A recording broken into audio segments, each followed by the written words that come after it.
আসসালামু আলাইকুম প্রিয় বন্ধুরা, আজকে যে বিষয়টা আলোচনা করব মানে সিরিজ এবং প্যারালালকে। হ্যাঁ, আমি মিটার দিকে একটু খেয়াল করেন। যেই পার্টসের একদিকে মান দেখায় আরেকদিকে গ্রাউন্ড দেখায়, হ্যাঁ এটাই প্যারালাল আছে। এটা দেখেন, এদিকে মান দেখাইতেছে, এদিকে গ্রাউন্ড দেখাইতেছে, তার মানে কি এটা প্যারালাল আছে। দেখেন আবার পাওয়ারের সাথে কিছু ক্যাপাসিটার থাকে যেগুলো সিরিজও থাকে। দেখেন এই ক্যাপাসিটার দেখেন, এটা এদিকেও মান দেখাইতেছে, এদিকেও মান দেখাইতেছে, তার মানে কি এটা আছে সিরিজে। সিরিজ বলতে কি দুদিকে মান দেখাবে, আর প্যারালাল হলো একদিকে মান দেখাবে একদিকে গ্রাউন্ড থাকবে। দেখেন সেম রেজিস্টার, আবার আমি দুদিকে একটা রেজিস্টার খেয়াল করি। দেখেন এই রেজিস্টারটা যদি মাপি দেখি, এই রেজিস্টারটা এদিকেও মান দেখাইতেছে, এদিকেও মান দেখাইতেছে, তার মানে কি সিরিজে আছে। আবার এই রেজিস্টারটা দেখেন এদিকে, এই যে একটু ভালো, এদিকে দেখেন গ্রাউন্ড, হ্যাঁ এদিকে মান দেখাইতেছে, তার মানে কি আবার একটু, হ্যাঁ দেখেন একটু, আচ্ছা এই ক্যাপাসিটার বাদ, এই রেজিস্টারটা বাদ দিয়ে আমরা এই রেজিস্টার দেখি। দেখেন এদিকে গ্রাউন্ড আর এদিকে মান দেখাচ্ছে, তার মানে কি এটা আছে প্যারালালে।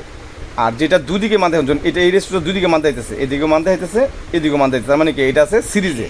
সিরিজ বলতে দুদিকে মান দেখাবে, আর প্যারালাল হলো একদিকে মান দেখাবে একদিকে গ্রাউন্ড থাকবে। দেখেন আমি আবার একটু দেখতেছেন, এই যে রেস্ট আমাদের ক্যাপাসিটার আছে, এই ক্যাপাসিটার দেখেন এদিকেও মান দেখাইতেছে, এদিকেও মান দেখাইতেছে, মানে ক্যাপাসিটারও কিন্তু সিরিজে থাকে। হ্যাঁ, তো আজকে এই পর্যন্তই, ভালো থাকবেন, আল্লাহ হাফেজ।